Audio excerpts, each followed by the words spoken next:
Hi guys, welcome to Tharna's kitchen. Hi guys, நம்ம இன்னைக்கு ஒரு வித்தியாசமான டிஷ் பார்க்க போகிறோம். நம்ம வந்து பிரியாணி அரிசியில் எப்படி கேசரி செய்யறதுன்னு பார்க்க போகிறோம். அதுக்கு தேவையான பொருட்கள் என்னென்னு பார்த்துலாமா? நான் ஒரு கப் பிரியாணி அரிசி எடுத்து வச்சுருக்கேன், இந்த கப் அளவுக்கு. அதுக்கப்புறம் சர்க்கரை ஒரு பவுல் எடுத்து வச்சுருக்கேன், தேங்காய் எடுத்து வச்சுருக்கேன், நெய், முந்திரி, ஏலக்காய், கொஞ்சோண்டு உப்பு, அப்புறமா தேவையான அளவுக்கு கேசரி பவுடர் எடுத்துக்கலாம். இப்போ நம்ம இந்த கப் அளவுக்கு அரிசியை எடுத்து நல்லா ஊற வச்சுக்கலாம். ஒரு 1/2 hour ஊற வைக்கணும், ஊற வச்சுக்கலாம். நான் அரிசியை வந்து ஒரு 30 மினிட்ஸ்க்கு முன்னாடியே நல்லா ஊற வச்சு 3 டைம் அலசி எடுத்திருக்கேன். இப்போ நம்ம அடுப்பில் ஒரு பேன் வச்சு நம்ம எந்த கிணத்துல வந்து அரிசி அளந்தோமோ அதில் 1.5 கப் தண்ணி வைக்கணும்.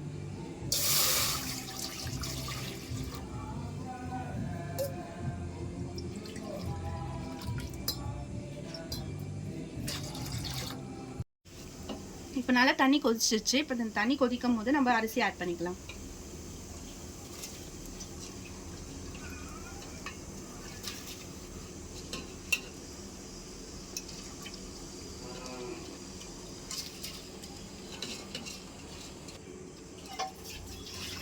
நம்ம ஆட் பண்ணிட்டு நம்ம லைட்டாக கிண்டி விட்டுக்கலாம். இப்போ இது நல்லா வேகணும். இப்போ இது நல்லா வேகணும். அரிசி வேகிறதுக்கு நம்ம தட்டு போட்டு மூடி வச்சுக்கலாம். இப்போ பார்த்தீங்கன்னா நல்லா வெந்துடுச்சு சாப்பாடு. இப்போ இந்த ஸ்டேஜில் இருக்கும் போது நம்ம சர்க்கரை ஆட் பண்ணிக்கலாம்.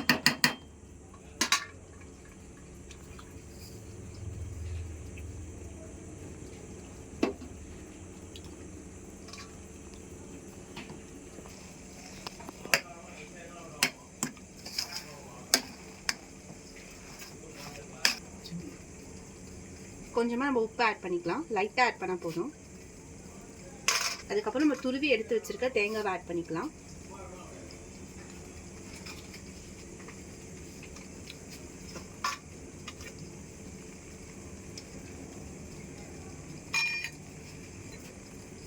நான் லைட்டாக கேசரி பவுடர் தண்ணியில் ஆட் பண்ணி வச்சிருக்கேன், அதை ஆட் பண்ணிக்கலாம். அப்புறமா நம்ம தட்டி வச்சிருக்க ஏலக்காய் ஆட் பண்ணிக்கலாம். 2 ஏலக்காய் ஆட் பண்ணிக்கோ, 2லேருந்து 3 ஏலக்காய் ஆட் பண்ணிக்கோங்க. நம்ம நல்லா கிண்டி விட்டுட்ட பிறகு இதை ஆஃப் பண்ணிக்கலாம். நெய் ஆட் பண்ணிக்கலாம். பேன் வச்சுட்டு நெய் ஆட் பண்ணிக்கோங்க முந்திரி வறுக்கிறதுக்காக.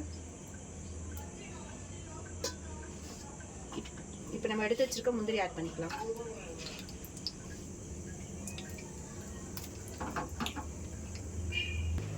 உங்களுக்கு முந்திரி கூட திராட்சை வேணும்னா திராட்சையை ஆட் பண்ணிக்கலாம். நாங்கள் முந்திரி மட்டும் ஆட் பண்ணியிருக்கோம். இப்போ லைட்டாக வந்து முந்திரி வந்து சிவப்பான பிறகு ஆஃப் பண்ணிக்கலாம். இப்போ நம்ம செஞ்சு வச்சிருக்கிறதுல ஆட் பண்ணிக்கலாம்.